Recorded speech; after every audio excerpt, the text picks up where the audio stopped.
episode 10 of the Clock Enders podcast. I'm your host, Reggie, and we also have Mr. Just back from Jamaica, life of the party. If you Looking could cozy. Wardrobe, that's right. Exactly. Looking cozy. The life of the chili over here. No kidding. And as usual, we have Everyone Hates Nick. Don't they? I don't think so. Most do do. they? Most people hate Nick. I'm cool with that, though. I'm cool with it. Not everyone can like you. So this episode, we're going to preview tomorrow's game at the Emirates between the Arsenal FC and Brentford FC, the Bees. We're not going to dwell too much about last week's debacle at Goodison Park.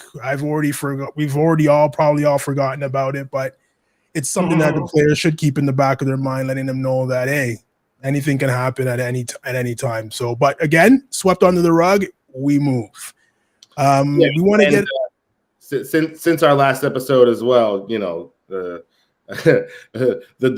real debacle was having to cheer for Spurs.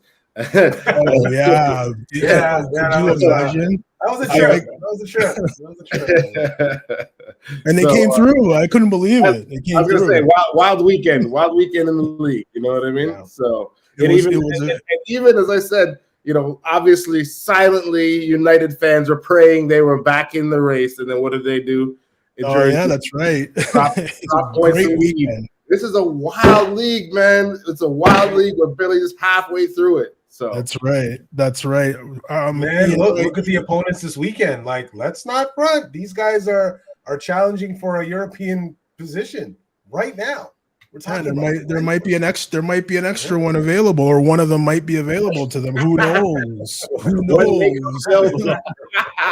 Who knows? I thought we weren't going to talk about them. We're not. But there might be one available.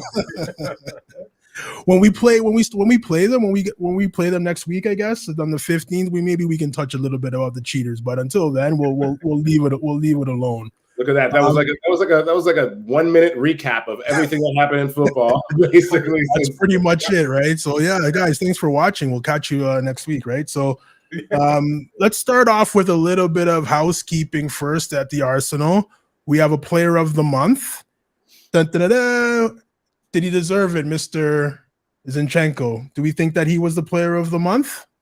Yeah, I think it's a fair shout. I think it was definitely his turn, and I think we felt the impact when he came back into the team, and we saw it. We were able to see it with our own two eyes, like, you know, in living color. Him, you know, the way that he bossed the wing field. It's not just the way that he bossed the midfield. It's also just the emotion that he shows out there, man, is infectious. You know, he's really a gunner, man. He feels like he should have been here a long time ago, man. Like, he's really embraced the culture. I love that about him.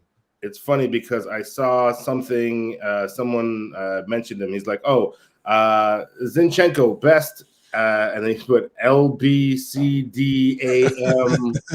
like every letter stating any position on the field. I was like, you got to cover them all because he plays them all. It's just like, I told you the last time I saw him, he was playing left back. He was on the right hand touchline. Yeah, and I was just like, where is he playing? But it works, so I guess it doesn't matter.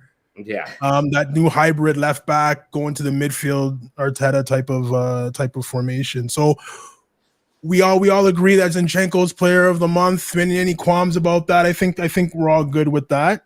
Yeah.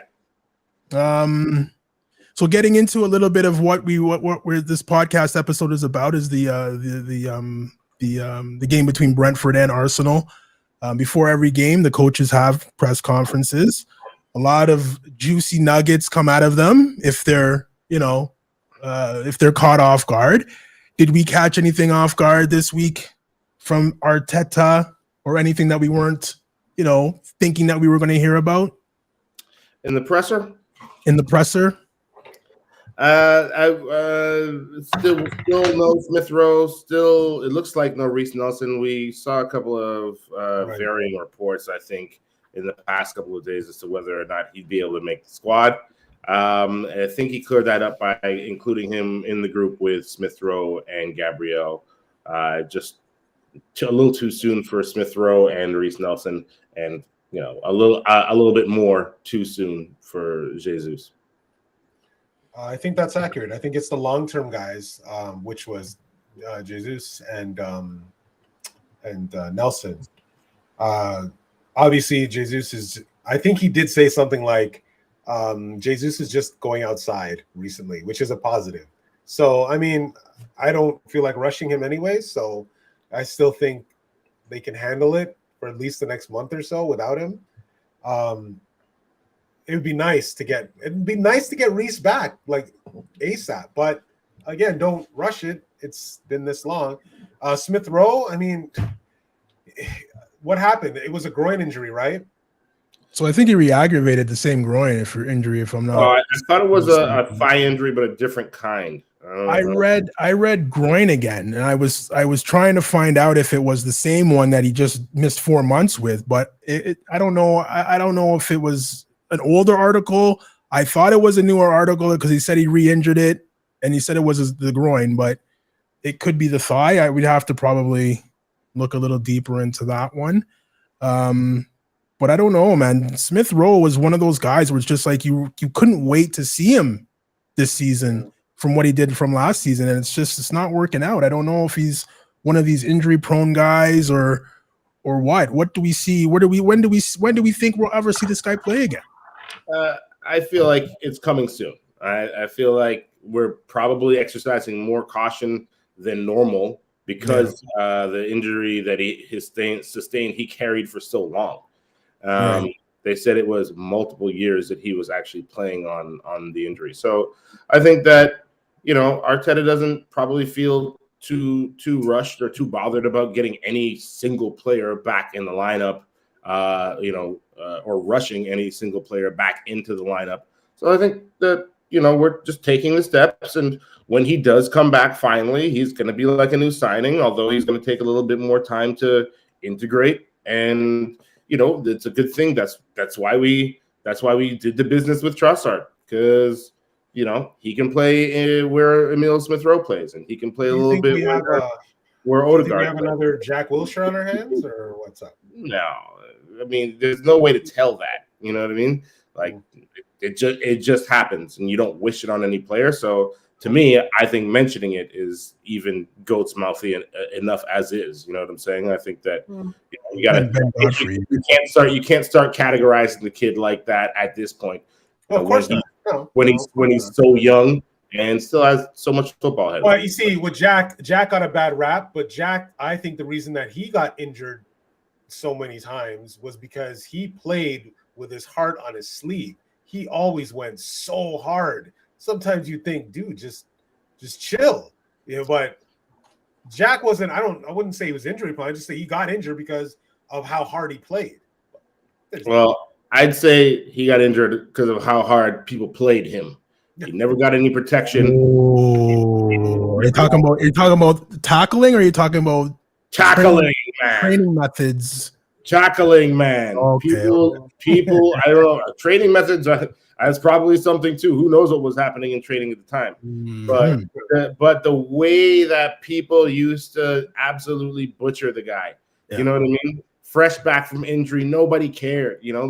Set him out there, go hard. But again, he still played at 110 miles an hour, kilometers. If we're talking here, that's the way he plays. So I mean, it's hard to change. Even coming back from an injury, it's hard to change the way you play. Yeah, a leopard can't exactly change his stripes, and that is the way that he played. Unfortunately, his body couldn't cash the checks that his mind and his style of play wrote. So that's right. Well, there's one guy you gotta be thinking that there's, and I'm sorry to bring this up, but there's got to be one guy that Arteta is just hoping. Like, I don't want to bring you back too early, but if I can, I gotta see what I have, and that's Gabriel Jesus, because we don't have anybody behind Nketiah, and God forbid something happens to him, then what are we gonna do? Yeah, I mean, I imagine that he's probably on track for second round of Europa League return, because otherwise the games they get too hot and heavy. They get too thick. The schedule gets too thick. And I'm pretty sure at that point he probably would have called back Balogun if he didn't think that he was going to be back until that point. I would hope so anyway. Well, I'm glad you brought up Balogun. Because we really missed him last weekend. That was a game where it was ugly and it was getting shifty. We had enough to beat Everton. I don't know what the hell that is. We didn't need to play. I think we're saying to Shandai, I mean, come on, man. Like we predicted it even before that it was going to be a difficult fixture. I mean, they like Goodison Park, they set it up for themselves. Like you heard about the complaints all week. I think we talked about it, but the field was terrible. The pitch was terrible. We still should have, with the talent that they have, they still should have beat them. And I'm not taking that. And the other thing is that new manager or that old manager's gone bounce. Obviously, that's a thing because United felt it midweek too. You know what I mean? Like, and they caught it at their place. Yep.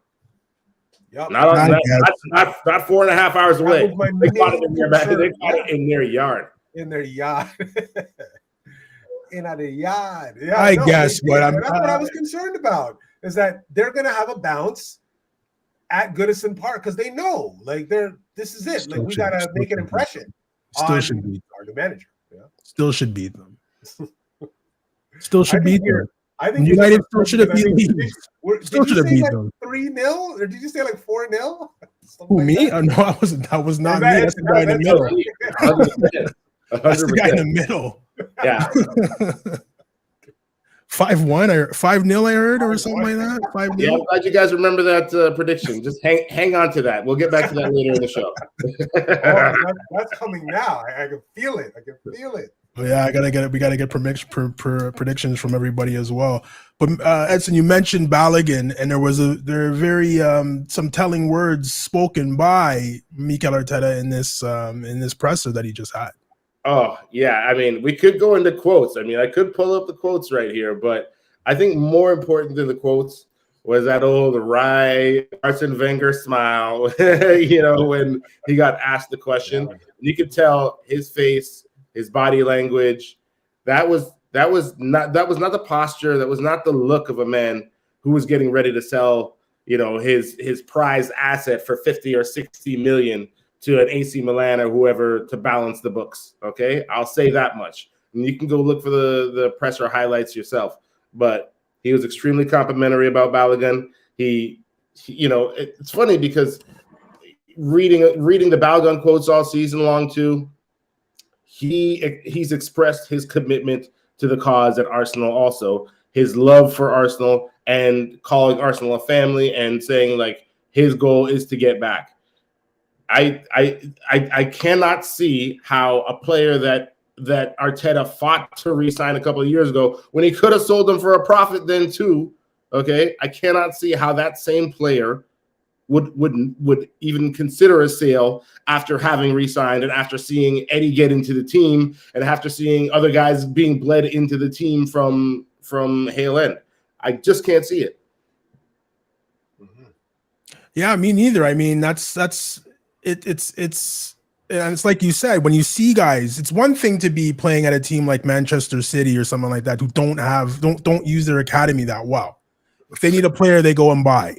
Arsenal does it the opposite way, where it's you can see Saka came from Hale End, Smith Rowe came from Hale, Willock was even playing for us, and he went and played for. Now he's playing for Newcastle, prominent role at Newcastle. Eddie Nketiah is coming from, and there's still kids coming up. Patino's going to be on the team next year, so I mean there is a way to get into the team. If you want to take steps from the way Saliba got into the team, cemented himself in the team, and that's going on loan in France, improving there. The way Balogun's playing, he's got to be in one of the team of the years there. He has to be something for a young player of the year there as well. I mean, you get nominated for that, you're in the team of the year, you come back, you have your confidence, you're flying high, and Nketiah and Jesus. They're gonna be doing one of these, right? That's so over the shoulder. That's right. So I'm just happy it's working out. You look at Arteta and you say, what is he doing? We keep on saying it. We keep on falling into the trap. These guys know what they're doing, even though at the time we might not think they do. So there you go with that. I think you guys said everything that needed to be said there. I mean, the only thing that I got from the conference is that, Arteta, I do think he does take a bit from Arsene in the sense that he's not going to give you that much. He'll just give you these little minor updates, smile a little bit, and just not. I don't need to give anybody anything, any bulletin board. I don't need to give them too much information about what's going on. Just the basic updates, and let's move on. That's it. That's the way it should be. Yeah, and I like the way they handled their business a little in the transfer window. Even though people are going to say, "Well, you got snipped by Chelsea for Mudryk," but the defender Kiwior out of the blue from where? And meanwhile, they've been talking to them for months. Yep. Don't know about it. Even Trossard, out of the blue. Jorginho out of the blue. It was done in a day. You don't know what they're doing. Yeah, they've been great with that. That's why I keep going back to. I feel like they've been trolling some of these teams to spend more. Like we'll do 100 million. We'll do 100 million. Go ahead. Yeah, I think it's more of well, we're looking over there. Meanwhile, someone's doing 3 different things over here for us. You know what I mean? And if we get that guy that we're looking over here for, that's great. Maybe we'll take only 2 of these guys over here. But if we get snipped there, we were really looking over here. But we baited you. I'm not going to admit to it, right? But you feel like we baited you into that. So that's go right. ahead. And then sometimes it's not going to work out. In this case, and they've done that twice now because I can't remember. Maybe was it the Zinchenko move? Who was the guy they were pressing for, and then Zinchenko came out of nowhere? Last season, just this past summer. Martinez. Which one? Martinez. That's it. Oh, Lisandro Martinez. Yes. Mm-hmm. The butcher. That guy. Did you see what he did to Patrick Bamford? Absolutely. Oh my goodness! They'll drag the heels across. Come on, man. Oh my goodness! Jamie Vardy against Mustafi. That's a rad. Why can't you look back and take a look at that? These guys think they're lost. Look at that. These guys think they're lost without Casemiro. Oh boy! Oh my God! Take that guy out of the lineup for a few games. Think again. I got to admit, he's a pretty damn good defender, man. Yeah. I have my doubts in the beginning just because of his size. Yeah, but he's damn good, man. You know what that tells me? That tells me that our scouting machine is working perfectly. That's all that is. We didn't get him when we got the next one on our list, and he's bombed too. Thank you. Right. Well, we only missed out on him because of Ten Hag, but if Ten Hag wasn't at United, he would have come to Arsenal. But anyways, we won't talk about that. So that's a little bit of our housekeeping done. So let's get into the meat of our podcast here. We're going to preview Brentford. We went there early in the season and gave them a 3-piece. No Ivan Toney, I believe, that game. So Saliba and Gabriel had a little bit of I wouldn't say an easy time, but it wasn't as hard as it could have been. But I think Ivan Toney's back and firing, so this game might be a little bit spicy for the Arsenal. Yeah, I mean, last time was a kickabout with the boys, as they say. There you go. There you go. Yeah, last time out was definitely more of a walk in the park than the last. When we played them last year in the reverse part of the fixture, right? So yeah. I mean, tough team. I just feel like everything's lining up for us. Two losses on the trot. Obviously 2 different competitions, but a nice wake up call for the entire squad. Not just the first 11. And I'm sure that there's been plenty of fire in training this week. And on top of that, the whole Odegaard article, the Athletic, or was it Players Tribune? Players Tribune, I believe. Yeah, right, Nick? Right. Yes. After a week of all that stuff and kind of taking all that in, I think that the fan base and the fans will be fired up in the stadium, having read all of that stuff from Odegaard, and I'm expecting a captain's performance from Odegaard to help this team kind of pull its way out of this slump. And I think that's what we're gonna get. I mean, It only lines up for that. So, yeah. I'm not putting any stock into any of that. For me, I think I'm going to go with what Arteta preaches, which is that whole one game at a time.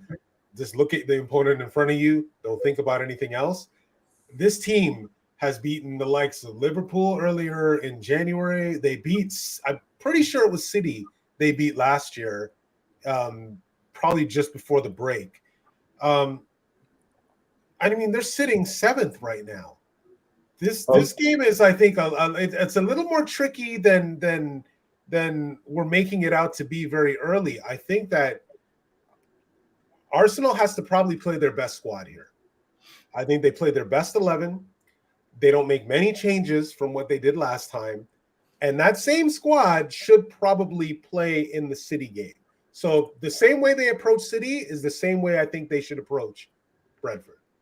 Well, I think that our best 11 right now has changes. You know what I mean? And I think that we're going to see some of those changes, some of the ones that maybe we predicted from last week.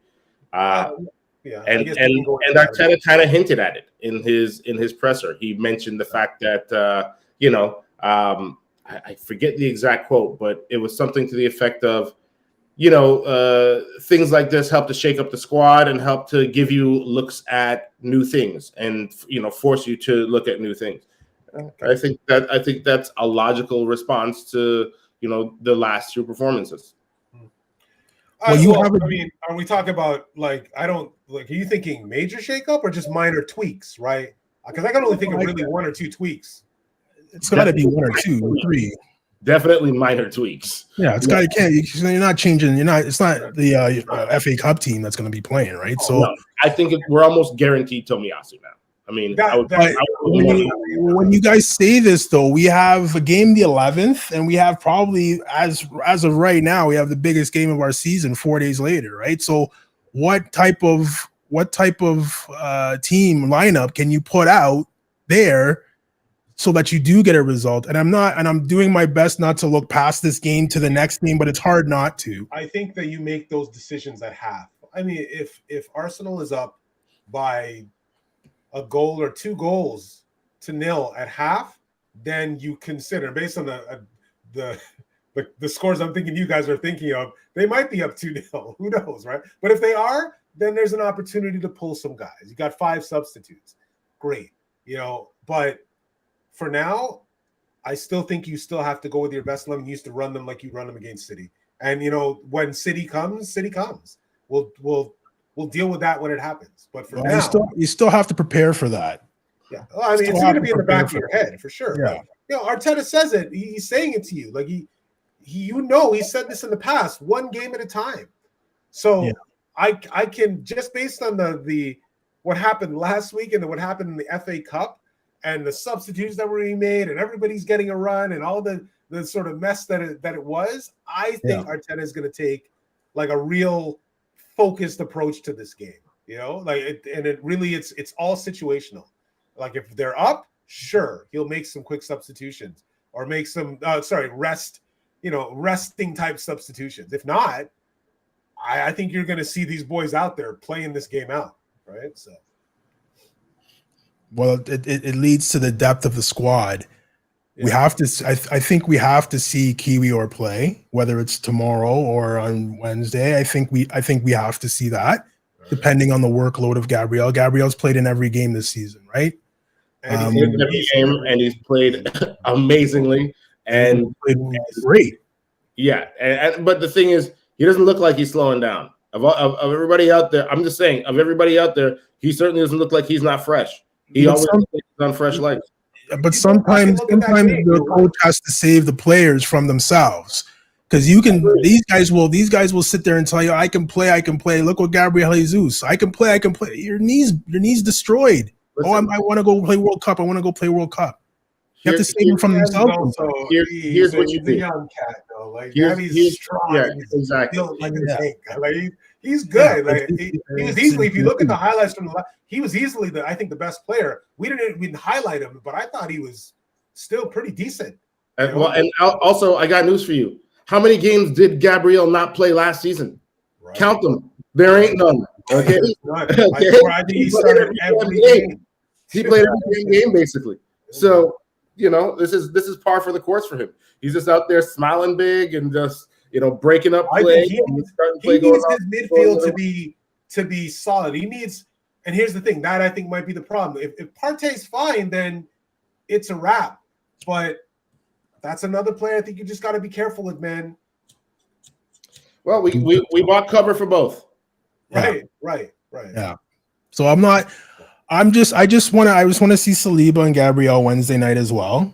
Yeah. So if that means Kiwior has to play tomorrow, let him in at home against Ivan Toney. Welcome to the league. I would be shocked. I would be shocked. I would be shocked. You'd be shocked if he played? Started? Yeah, I would. Yeah. Ivan Toney still presents a challenge. I understand. I 100% agree with you. He presents a challenge. Listen, here's what I say. All you got to do is just give him a little more time off during the week. Oh, he doesn't train. You know what I mean? Oh, he trains, but he doesn't do, maybe the hard yard stuff during the week. But this is why you bought Kiwior, to give him a rest. So this is the time I believe. You're asking a lot though from that kid. These are two important games. I get it. I get it. But they're 4 days apart though. And it's not two important games. One's on Sunday, the next one's on Saturday. It's one Saturday, the next one's Wednesday. If I'm bleeding Kiwior into the squad, I'm going to do it in a situation where there are maybe two legs across which to spread it. I'd rather do that than in an important Premier League game when he literally has not set foot, not even put his big toe on the pitch yet. I agree with that. The World Cup center back, eh, guys? I am not underrating. I'm not underrating his ability. Yeah, okay. But especially when you're a center back that can't speak English, okay, that's got no English in him whatsoever.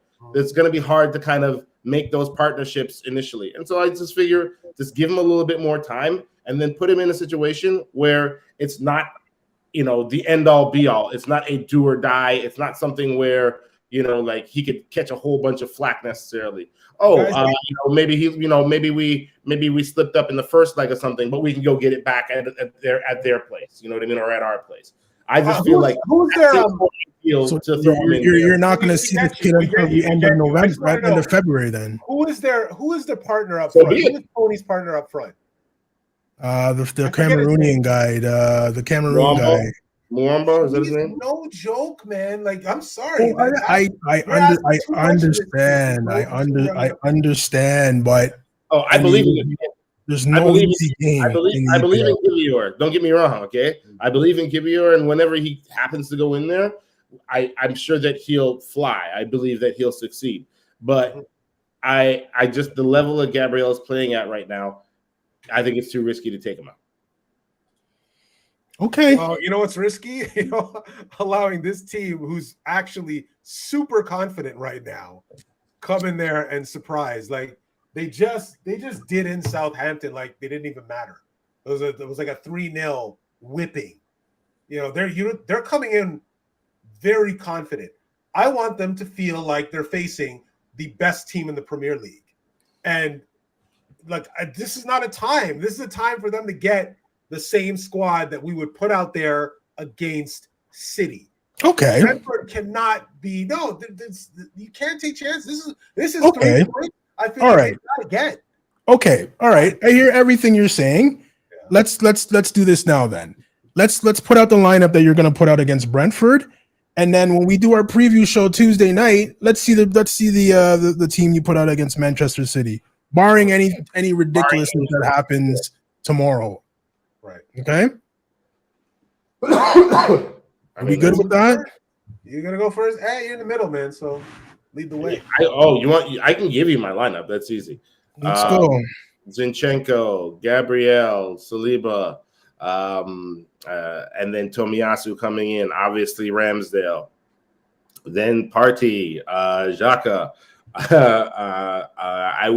I would start. I would not see. Okay, so I didn't just say just one change. I would be looking to give Saka a rest again. I think that what I said last week still applies. And you can play Trossard on either wing in place of either him or Gabriel. And I think that resting Saka right before Manchester United Manchester City is a slightly different story than resting Gabriel, especially because we're at home. We'll have Saka to bring off the bench anyways in case things are kind of stale.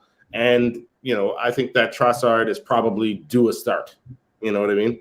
And to sort of keep the harmony in the dressing room and, because what was the situation when he was at Brighton? Oh, he didn't start 3 games in a row. All of a sudden, things get weird. You know what I mean? Yeah. So I feel like those are the 2 changes that need to make. One is a necessity. I feel like I don't think that Ben White has. I feel like Ben White's. As we've said, Ben White's not a natural right back. Tomiyasu plays the position a little bit more naturally, a little different. But we looked much better when Tomiyasu's come on in the past 3 games. You know what I mean? Well, who's on the other side? So Gabriel on the left, Trossard on, I guess, the right, because he is right-footed, but obviously can shoot with his left, can play on either wing, can drop in behind the striker from that position as well. And I guess you have Nketiah up top. You have no other choice, right? We ain't got no other choice. But I would, and I think maybe after his performance in the under 18s this week in that huge comeback that Jack Wilshere's squad had, I think that we actually, maybe not in a pressure situation.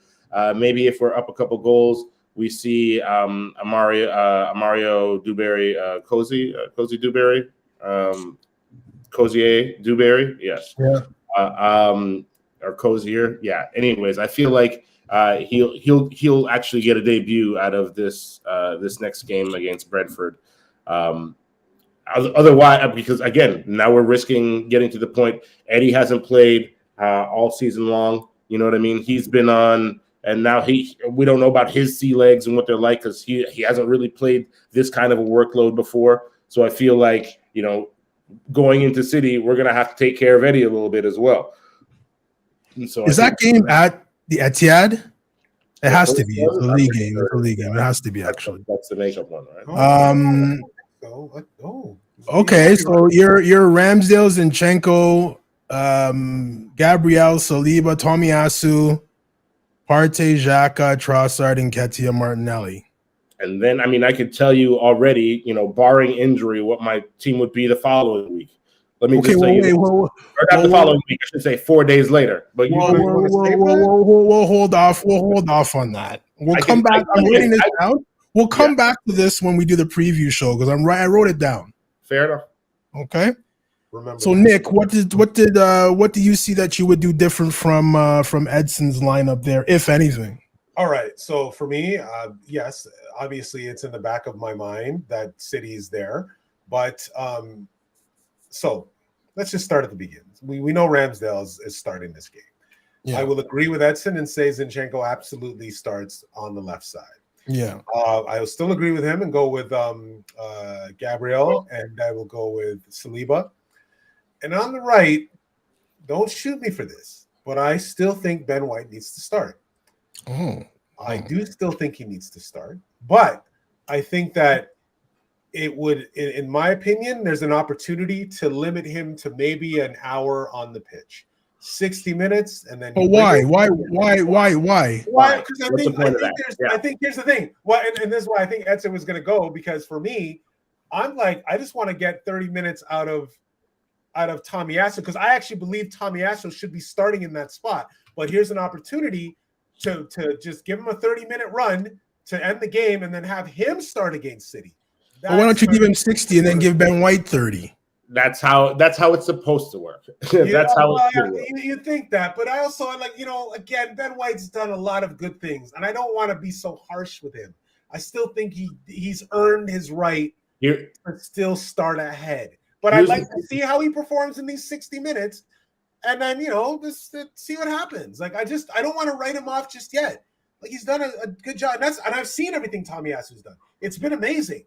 It really has. But also Tomiyasu's been effective when people against guys that have been on the pitch for 65 minutes when he's coming in. These guys have been out there for a while, and he comes in, he dominates them. Right? He came on at halftime against Manchester United and shut Rashford down. Yeah. Okay. And that essentially ended any of their threat. And this is what I'm talking about. You know what I mean? Like the fact that he didn't start the game after that was Arteta showing faith in Ben White to me. Right? Yeah, and I still think Arteta will. That was him saying, it's not so easy to get somebody out of their spot. Hold on. What I'm saying is that's Arteta saying, okay, I'm not just going to give away your spot like it's, you know what I mean? Like it's, your girl's front on a Saturday night when she goes out and gets drunk with her friends, okay? I ain't going to just give it away like that. All right. I respect that, okay? I can respect that. However, when you're a big squad, when you are in a title race, and when you have players the caliber of Tomiyasu sitting behind, you know what? Like, you can't pay too much respect to the guy that's in front of him, okay? When he gets passed, and when his form gets passed, you got to put the right guy in there. It's hard for me to disagree with you. I'm not saying that, but I think part of this is who we think Arteta is going to start. You really think Arteta is going to start Tomiyasu in this game? I don't know. I don't see it. I do. All right, well, that would be because you know why? Because Arteta makes decisions that make sense. Okay. You know what I mean? Our manager makes decisions that make sense. We might question it in the moment, but if you look back at all the decisions, every one of them, okay. Well, I'm not questioning his decision. I mean, I'm not saying all of them are exactly right. They made sense when you consider the circumstances and you consider the context. They make sense. And so I feel like the reason why he's probably going to start White. But regardless, let's move away from the back. Let's go to the middle. Here's where I think it gets a little iffy. I actually think they should start Jorginho in place of Partey. Oh God, no. I say that. No. I just don't see him being effective in that 20-minute role. We saw it. I didn't think he was. The circumstances of the game obviously were different. They're Nick behind, but. Nick, give him a chance to run. Partey is essential for City. It is essential, and he came off at when? When did he come off in this last game?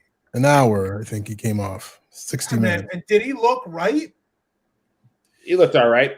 I don't know if he still has that rib injury or not. I don't know how severe that was. To me, is the most valuable piece in the midfield. I just don't want to take chances with that, and if it means even if he starts and it means the same amount of time for him, great, because you need him for 90 against City. And if you run him 90 right now, to your point, Reg, you want him to, you want Partey 90 minutes. You don't want this guy going for 60 and not feeling right. Like, I want him for 90, And City's more important than Brentford. So, anyways, him, obviously, Shaka. Hang on a second. Sorry, Nick. Hang on. I'll let you finish. I feel like calling you. I'll let you finish.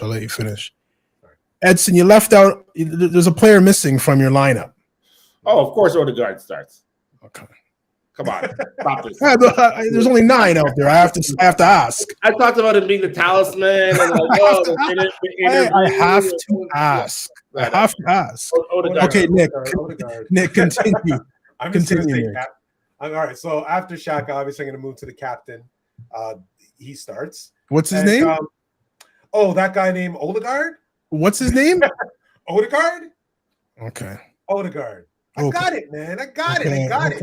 Okay. All right. Anyways, I'm still going with Saka, but again, for me, I'm okay with him getting some limited time this game, because if there's anyone that's been overworked, it's him. But he still starts. He's still in my starting 11. I love it. Trossard is great. I think he's gonna be great in the right moments, but I'm not taking Martinelli out yet. I need to see Martinelli. I didn't say to take Martinelli. He still gets the call from me. The other thing that we haven't seen, and not even in a substitution situation, which I think has been strange, is sorry to interrupt, but Martinelli up top, right? In the middle. That's been here's where I was going.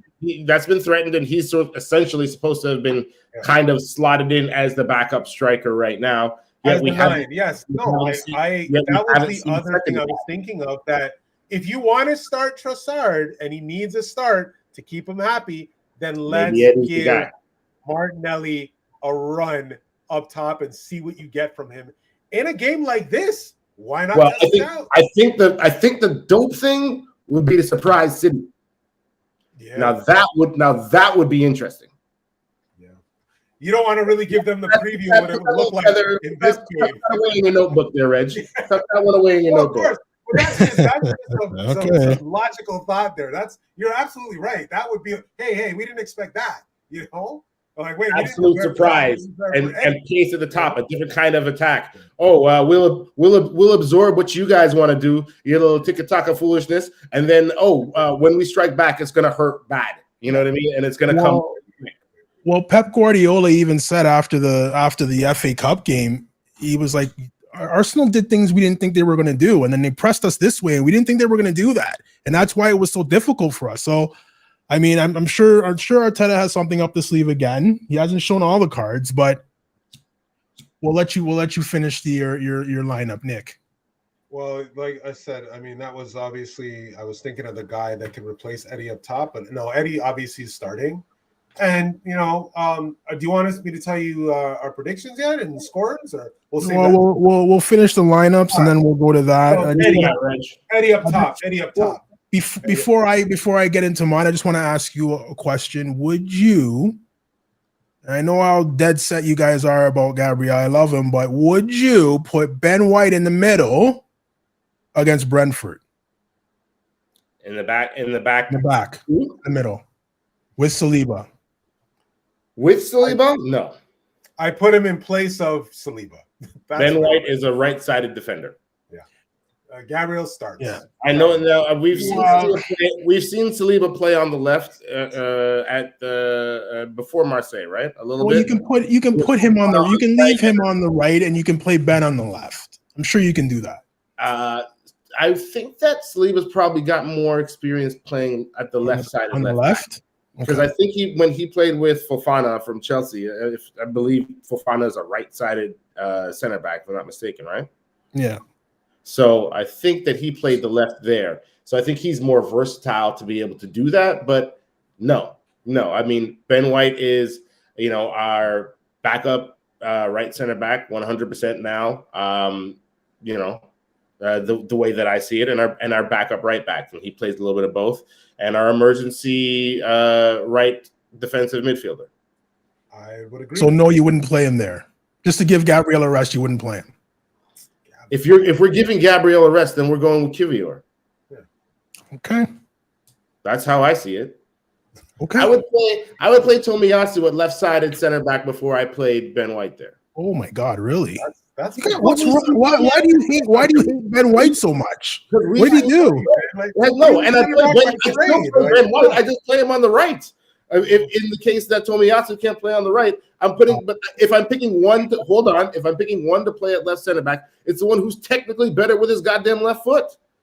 Yeah, but I think we're taking this left-footed center back thing a little too far now. Okay. Yeah, I don't think you have to be a left-footed player to play on the left side of the center back. I don't think you need that. It'll be nice so you can play you can play the diagonal ball. That's great, but it doesn't have to be a left-footed player. No, I don't think it has to be. But what I think happens is that it changes the way that the team plays, right? So when you're playing back into your center back, naturally Gabriel's been there for 2 years. You play it on, exactly what side, what foot you're trying to play the ball to, right? And so there's a certain familiarity that everyone has. They can kind of almost play it with their eyes closed. We need to have that same eyes closed continuity, you know what I mean, in defending. And I think that having somebody who can play naturally with their left in that position is crucial to that. It's just like when you have a left-footed goalkeeper and you have a right-footed backup. Reg, just always he's not interested in giving Gabby a rest. That's what's happening here. He's just not interested in giving Gabby a rest. So I think you should. Edson, yeah, I know. He's not resting, and I actually agree with him. I agree with Ed 100%. That's my workhorse. He's happy when he's playing. Okay, We know what Like Gabby I wants. said- Okay? like I s- Gabby wants to eat every week. Gabby, what Gabby wants, Gabby gets. Like I said, you have to save the players from themselves sometimes. But listen, okay, let's put him in there. I don't have him in my starting lineup. So not because he's playing bad, but because the kid needs a rest. You said it yourself. Didn't miss a game last year. Has played every minute this year. I don't know, man. We have a biggest game of our seasons coming up on Wednesday. During the FA Cup and those games. But he doesn't. He plays. I know. You know I what? would have rested him then, but Well, you lost your chance to rest. Yeah. could have put Ben White there then, but you didn't. You played him. Games. You know when a race car is happy? You know when a race car is happiest? When it's racing. When it's racing. After Okay? When it's come back from best, a week of racing. chilling. It's not when it's in the garage. Okay. And this guy is an F1, whatever. All right. Okay. I will mark that down.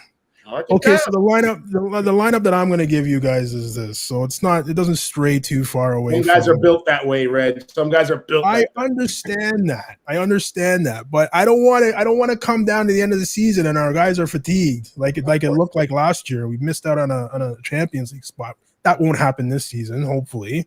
He was the problem. Okay,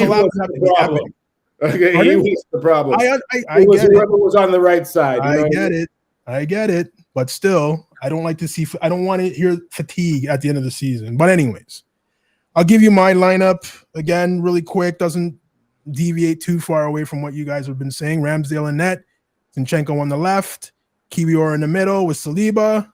Tomiyasu starts on the right, Partey, Xhaka, Odegaard. I have Trossard for Martinelli, and Kedia and Saka starts. We all have different lineups. I like it. We'll see what happens. He will probably go with the exact same 11 again. We will see what happens. Partey comes in like in any changes 50th at all. No changes. For both teams. And he finishes the game. I think Partey finishes the game. I don't think he comes in. I don't think he starts.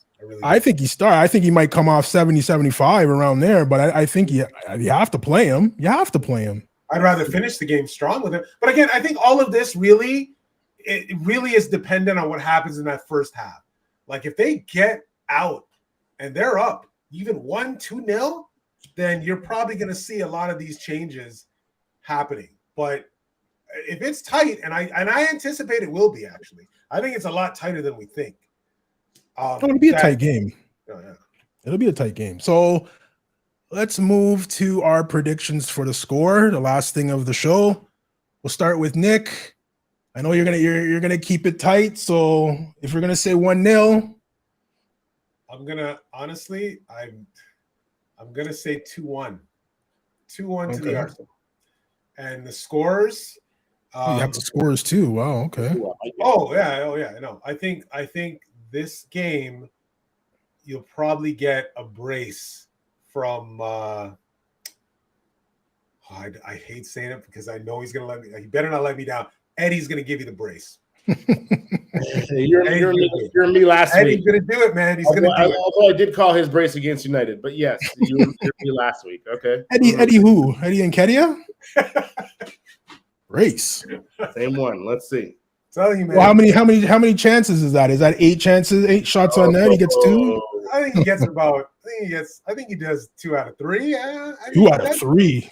I think he does it, man. I think he does it. Okay. All right. Edson, what do you got? What did I say last week? 4-0. I believe it was 5. Yeah, I think it was 5. Listen, man. Somebody's gonna catch a 4 or 5-0. All right. Yeah, these guys caught 3 the last time. So I think that they could be the ones. Okay. That game was like August, man, or September. It was long ago, man. Someone's gonna catch a 4 or 5 from this, is what I'm saying. There's gonna be a game where Martinelli, Saka, Nketiah, and Odegaard, all score, or one of them gets a brace, or 2 of them score, or one of them gets a hat trick, and somebody else tops it off. You know what I'm saying? Like, there's going to be one of those games soon. And I mean, it's got to happen. Well, I mean, maybe it'll happen. Maybe I'll predict it next week for City, but I'm imagining that this will be the week for it. I think it's going to be like a that kind of a response. And that's why I was talking about the Odegaard stuff before the article, etc. I feel like it's just going to be kind of coursing, not just through the players, but through the stadium. Odegaard saying all these little juicy tidbits like, I think I found a home. I know I found a home. I'm not going anywhere anytime soon. Oh, when I'm sitting in the tunnel, I think about all my travels and then North London Forever starts to play. I was a little uncomfortable with the whole my sister's, cousin from my stepsister's cousin or something. Like everybody was getting messages about him, right, from Arsenal fans. I was like, that makes me feel a little bit uncomfortable. But hey, our fans are the best. Some passionate, some kind of stalking type passionate. Listen, if you're a talented player, the last thing that we're gonna make you feel is unwanted. Okay, don't worry about that. You'll know if you're wanted. We're tracking your plane movements based off rumors, buddy. That's right. My mom's boss at her work was getting messages like, get your son to sign. Like, come on, man.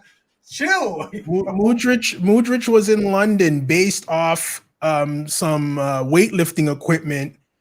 Someone saw the manufacturer's sticker on the weight, and it's built in the UK. So he's in a hotel in London somewhere ready to. He might have been, but look what we were doing. Like we're basing off his location based off the equipment that's around him.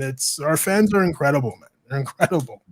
But so you're giving these guys 4 tomorrow? Was that what I heard? Well, somebody is gonna get it. What's Brentford gonna get? And we're at home. This is perfect. Brentford can definitely take it, just like anybody else. You know what I mean? He's gonna throw the old kickabout with the boys, up on the screen before he, you know what I mean, before they leave the dressing room again.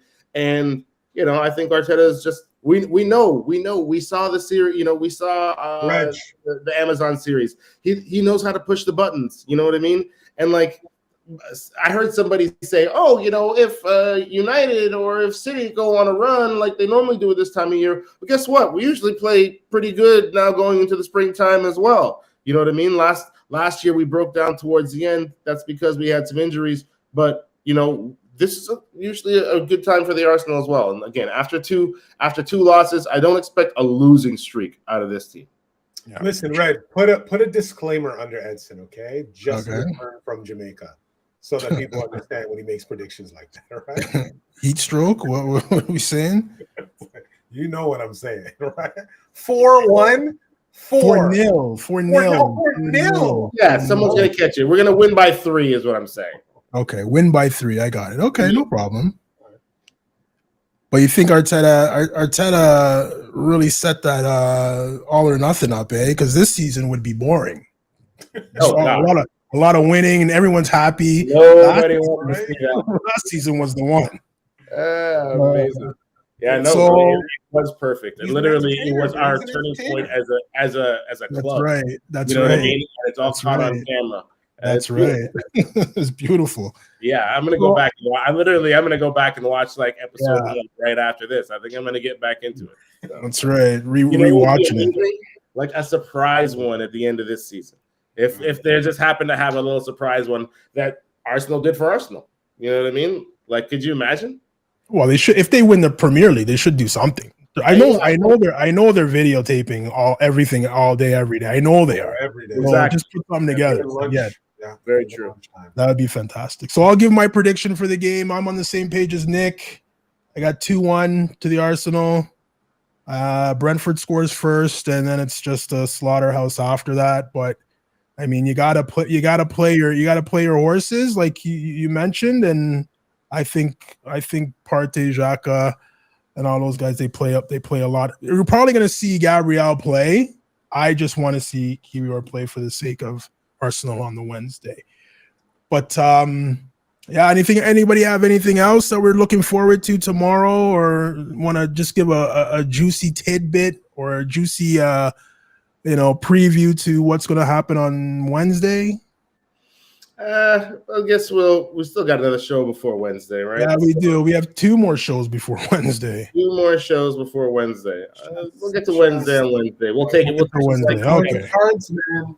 Okay. Play a clean game. Just avoid the cards. All right. Oh, what I will say is this, by the way. Jamaica jerseys dropped this week. Everyone out there, you can thank the Arsenal for that. Okay, Yeah. you can thank the Arsenal for that. The training top that dropped in the summer, essentially, sparkling that's right. these colors are something worth That's investing right. in. And of course, Adidas site once again crashed. So on behalf of all Jamaican Gooners, the rest of Uno, you're welcome. You're welcome. You're welcome. Well, two things to end the show, Edson. I play soccer with he's the video coach of the Jamaican national team. So if he can scoop me over some gear, I'll definitely pass it on to you. Yo, does no line up the king, bro. Secondly, I need to hear this from you, Nick. I need to hear the name of our captain. Just to end the show. Which one? Number 8? Number 8, yes. What's his name? It's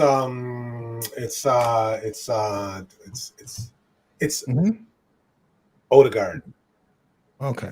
All right. Guys, and with that, we'll catch you tomorrow, actually, for the reaction to the Brentford Arsenal game. See you soon.